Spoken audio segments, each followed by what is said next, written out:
Cutler. Hello there. Good evening, Sherry.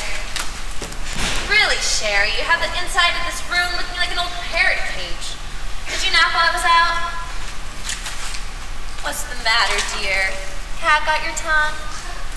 Don't stare at me with those great cow eyes of yours, you sex-ridden hag. Where have you been all afternoon? Alley-catting around with Bert Jefferson? Bert read his play to me this afternoon. It's superb. It isn't just that play written by an old newspaper man. It's superb.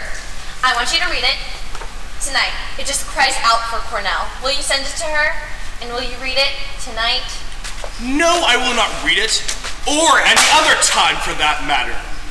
And since we're on the subject of Mr. Jefferson, why don't you ask him if he'll pay your salary since he takes up all of your time? Oh, Sherry, it isn't as bad as that. I have not been able to reach you for hours, not knowing which haylofts you frequent. Sherry, stop acting like a spoiled child. Do not take that patronizing tone with me, you flea-bitten Cleopatra! I am sick and tired of you behaving like some lovesick high school girl every time my back is turned. Well, Sherry, I'm afraid you hit the nail on the head. Now stop acting like Zazu Pits and explain yourself. I'll make it quick, Sherry. I'm in love. Oh, nonsense. It's merely delayed puberty. No, Sherry, I'm afraid this is it. You're gonna lose a very excellent secretary. You are out of your mind. You know, I think I am a little, but I'm a girl who's waited a long time for this to happen, and now it finally has. Mr. Jefferson doesn't know it yet, but I'm gonna try my darndest to marry him. Is that all? Yes, and that this is what you might call my resignation, as soon as you find somebody new. Now listen here, Maggie. We have been together for a long time. You were indispensable to me. But I think I'm unselfish enough to put that aside when it comes to your happiness. Because, whether you know it or not, I have a deep affection for you. I know that, Sherry. Well, that being said, I'm not going to stand by while you make a fool out of yourself. I'm not, Sherry. You are, my dear. You think you're behaving like some sort of saint. Why, it's incredible. I cannot believe that a girl who for the past 10 years has had the great of the world served up before her.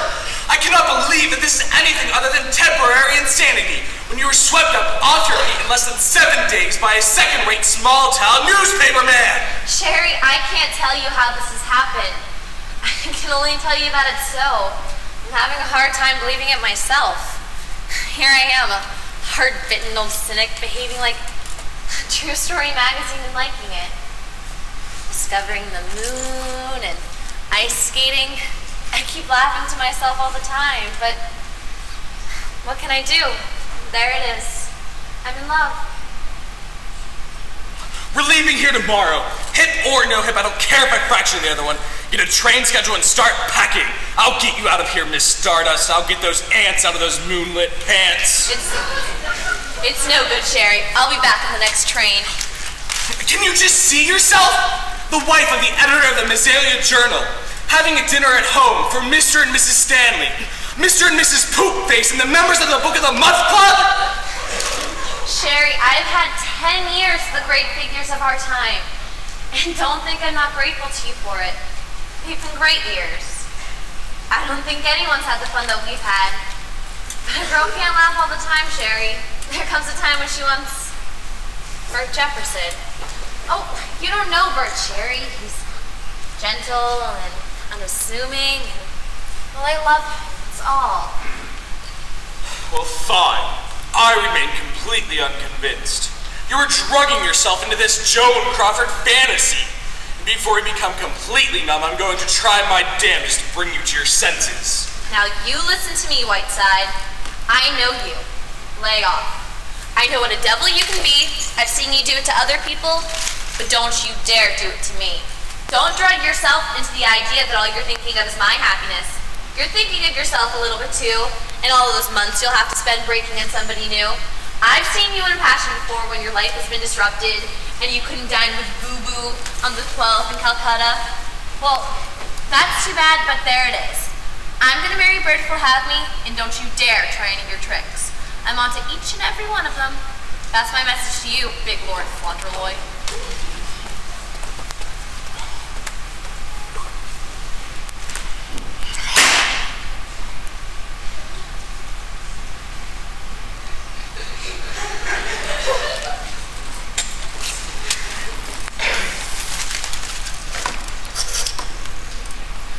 Hello, operator?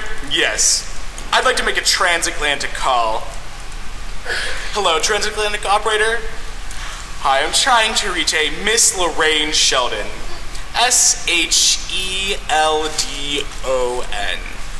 Yes, she was last seen on the Normandy. It sailed from Calcutta on Saturday. Thank you. Will it be long? No, the name's Whiteside, thank you. Good evening, John. Oh. Good evening, Doctor. Well, good evening, Mr. Whiteside. I'm terribly sorry, I'm quite busy. Now, what could be the greatest news I could possibly bring you? That you have hydrophobia? No. Mr. Whiteside, you are a well man. You could get up and walk now. You could leave here tomorrow. What do you mean? Well, sir, I looked at those x-rays again, and do you know what? I had been looking at the wrong x-rays. I had been looking at old Mrs. Moffat's x-rays. You are perfectly, absolutely well. Will you lower your voice? What's the matter? Aren't you pleased? Oh, yes, delighted, naturally. But I have big news for you, too. Your book, 40 Years... An Ohio Doctor, yes? Yes. I've been reading it, and well, I think it could be one of the greatest literary contributions of our time. Mr. Whiteside! The trouble is, it's a little uneven here and there. So I'd like to stay here and work on it with you. Mr. Whiteside, I would be so terribly honored. Yes, honored. But if my sponsors in my lecture bureau were to get word that I'm well, they would insist on me fulfilling my contracts. I see. So we mustn't tell anyone, not even Miss Cutler. No, I won't. Not a soul. Not even my wife. Yes, that's fine. Mr. Whiteside, when we start work, tonight I've got just one patient that's dying and then I'll be perfectly free. Tomorrow, doctor. This is a personal call. Hello. Yes. Tomorrow, doctor. Tomorrow morning, it is. Good night. You've made me very proud, Mr. Whiteside. Yes, very proud. Hello. Yes, this is Whiteside. I'll put her through. Lorraine! Oh, my blossom girl. Oh, how are you? Oh, yes, I'm still out here. Now listen, my pet, I have wonderful news. I found a magnificent play with an enchanting part in it for you. Yes, Cornell would give her eye teeth to have it. Oh, no. A young newspaperman here in town wrote it, and of course he brought it to me with the idea that I would give it to Kit. Now, I think if you get out here, and you swing your cards just right, then you can land the part. I know, isn't that exciting? Oh, no need to thank me. Just get on a train and come right out here. No, don't send me any messages or anything. I look forward to seeing you, Lorraine. Bye.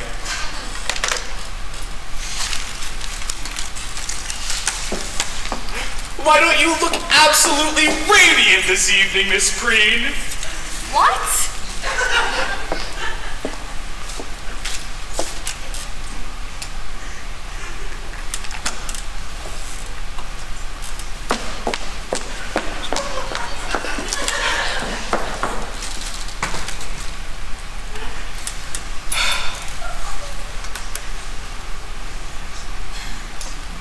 Sherry,